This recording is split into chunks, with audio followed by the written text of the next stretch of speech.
ইতিহাসের পাতায় আরো একবার প্রত্যেককে স্বাগত জানাই। বিপিএসসি টিআরই 4 সংক্রান্ত একটা ছোট্ট আপডেট আপনাদের দিয়ে রাখি। দীর্ঘদিন ধরে বিপিএসসি টিআরই 4 নিয়ে টালবাহানা হয়েছে। আপনারা জানেন নতুন শিক্ষামন্ত্রী আসার পর বলেছিল এই মাসেই লাস্টের মধ্যে কিন্তু নোটিফিকেশন বেরোবে, একদম কথা দিয়েছেন তিনি। তো সেই জায়গায় দাঁড়িয়ে বিপিএসসি একটা নীতিগত সিদ্ধান্ত নিয়েছিল যে প্রত্যেকটা পরীক্ষা দুটো করে, একটা প্রিলি এবং মেইন হবে। যেমন এইডিওর এক্সাম ক্যান্সেল হওয়ার পর, পেপার লিক হওয়ার পর এই সিদ্ধান্ত নিয়েছিল। তো সেইখানে দাঁড়িয়ে কি হয়েছে খুব সংক্ষেপে আপনি মানে বুঝে নিন ব্যাকগ্রাউন্ডটা, যে এইডিওর এক্সাম ক্যান্সেল হলো, বিপিএসসি নীতিগত সিদ্ধান্ত নিল যে প্রত্যেকটা পরীক্ষায় কিন্তু দুটো শিফট হবে। তাহলে বিপিএসসি টিআরই 4-এও দুটো শিফট হবে। এইটা নিয়ে বিরোধিতা হলেও এই সংক্রান্ত বিষয়ে কিন্তু বিপিএসসি বিভিন্ন দপ্তরের কাছে, সংশ্লিষ্ট দপ্তরের কাছে, যেমন শিক্ষা দপ্তরের কাছে চাইবে বিপিএসসির এবং বা যার পাবলিক সার্ভিস কমিশনের যেসব পরীক্ষা জেনারেল অ্যাডমিনিস্ট্রেশনের কাছে চাইবে। তো তাদের কাছে পত্র যে আমরা এই ধরনের কিন্তু পরীক্ষার পদ্ধতিতে বদল আনছি। তো সেই জায়গা থেকে প্রতি উত্তর এসছে যে বিপিএসসির যে নিয়মে পরীক্ষা নেয়, যে অ্যাক্টটা রয়েছে 1996 সালের বিপিএসসির অ্যাক্ট, সেই অ্যাক্টেই বলা আছে যে বিপিএসসি মানে বিহার পাবলিক সার্ভিস কমিশন এই বিষয়ে স্বতন্ত্র ক্ষমতা রাখে যে সে কিভাবে পরীক্ষা নেবে না নেবে। যেমন আমাদের পিএসসি ডাব্লিউবি পিএসসিও কিন্তু স্বতন্ত্র, যে 500-র বেশি কম ক্যান্ডিডেট হলে তার পরীক্ষা না নিয়ে শর্ট লিস্টেড করে সেটা করা যায়। সেইটাও কিন্তু বিপিএসসিরও কিন্তু সেই রকম ক্ষমতা রয়েছে।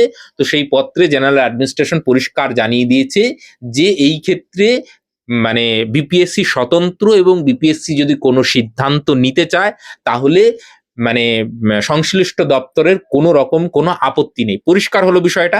এখনই কিন্তু পিডি বা মেন্স হচ্ছে কি হচ্ছে না সেইটার অফিসিয়ালি হচ্ছে না, কিন্তু যেহেতু জানতে চেয়েছে এবং সেটা সরকারের পক্ষ থেকে জানিয়ে দেওয়া হয়েছে, আমাদের কোনো আপত্তি নেই। এইবার সম্পূর্ণটাই বিপিএসসির ওপরে নির্ভর করছে যে বিপিএসসি টিআরই 4 দুটো শিফটে হবে কি হবে না।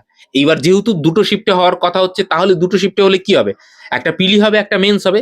তাহলে পিলি হলে কি হবে, সাধারণত মানে জিএস এর পোর্শনগুলো থাকে আপনারা জানেন, মানে 8টা সাবজেক্টে 5-8 40 এইরকম, মানে 5টা সাবজেক্টে 5-8 40 মার্কের জেনারেল পেপার ছিল, বাকিটা সাবজেক্ট ছিল। তো সেই জায়গায় দাঁড়িয়ে সেইটা করতে পারে, অথবা কিছু সাবজেক্ট মিশিয়ে করতে পারে। কি করবে সেটা কিন্তু বিপিএসসি যতক্ষণ না নোটিফিকেশন দিচ্ছে ততক্ষণ অফিসিয়াল হচ্ছে না। যখনই অফিসিয়াল হবে আমি কিন্তু গ্রুপে জানিয়ে দেবো, কমেন্ট সেকশনে লিঙ্ক দেওয়া থাকলো, সেখানে গ্রুপে যুক্ত হয়ে থাকতে পারেন। যা নোটিফিকেশন আসবে আমি জানিয়ে দেবো। কিন্তু এইটা কিন্তু এই যে এখন যে কেন্দ্রীয় সরকারের যে লেভেলটা হচ্ছে, যে টিআরই 1 বা প্রথম পিলি যেটা হচ্ছে অবজেক্টিভ, তারপরে ডেসক্রিপটিভ টাইপের হচ্ছে, বর্ণনামূলক হচ্ছে, সেইটা কিন্তু বিপিএসসি আমার মনে হয় না করবে। সেইটা করতে গেলে আবার সেখানে দুর্নীতি খাতা দেখা নিয়ে সমস্যা। তো দুটোই কিন্তু এমসিকিউ টাইপের ওএমআর বেস হবে, এইটুকু মোটামুটি নিশ্চিত থাকতে পারেন। সেকেন্ড যে পিলির পরে যে মেইন পরীক্ষা হবে সেটাতে সাবজেক্টের ওপর বেশি গুরুত্ব দেওয়া হবে, এবং পিলিতে নিশ্চয়ই জেনারেল পেপার যেরকম থাকে এবং ল্যাঙ্গুয়েজের পোর্শন থাকতে পারে। এই বিষয়টা কিন্তু মোটামুটি বোঝা যাচ্ছে। আবার যদি বিপিএসসি মনেই করে যে না টিচার রিক্রুটমেন্টটা টিআরইটা একটাই শিফটে নেব, সেটাও হতে পারে। কোনটা হবে এখনো অফিসিয়াল নয়, আর কিছুদিনের অপেক্ষা। শিক্ষামন্ত্রী কথা দিয়েছে যে এই মাসের মধ্যেই একদম অধিযাচনা বিপিএসসি কে দিয়ে দেবে। বিপিএসসি 10-12 দিন বা যে কদিন সময় নেয় তার মধ্যে নোটিফিকেশন বের করে দেবে। তো সেই নোটিফিকেশনেই অফিসিয়ালি লেখা থাকবে যে কি হচ্ছে না হচ্ছে। যদি দুটো পরীক্ষা নেয় তাহলে অবশ্যই জানিয়ে দেওয়া উচিত, এবং তার সিলেবাস কি হবে না হবে, পরীক্ষা প্যাটার্ন কি হবে, সেগুলোও কিন্তু জানিয়ে দেওয়া উচিত। এবং কবে পরীক্ষা হবে, এইবার দেখুন এইডিওর এক্সাম আবার নতুন করে ফর্ম ফিল আপ হতে হতে জানুয়ারি ফেব্রুয়ারি, তারপরে বুঝতেই পারছেন। তো তারপরে যদি বিপিএসসি হয়, তো মানে নেক্সট ইয়ারের মানে এই বছরে আর হচ্ছে না বেসিক্যালি। মানে যদি মানে তাড়াহুড়ো না করে, আর এবং তাড়াহুড়ো তো আমি দেখতেই পাচ্ছি না, বিহার সরকারের কোনো সেই তাড়াহুড়ো নেই।